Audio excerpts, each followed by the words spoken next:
أفلا ينظرون إلى الإبل كيف خلقت وإلى السماء كيف رفعت وإلى الجبال كيف نصبت وإلى الأرض كيف سطحت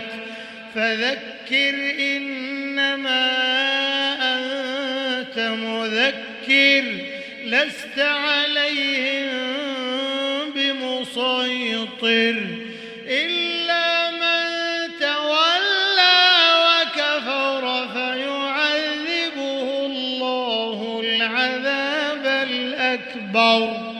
إن إلينا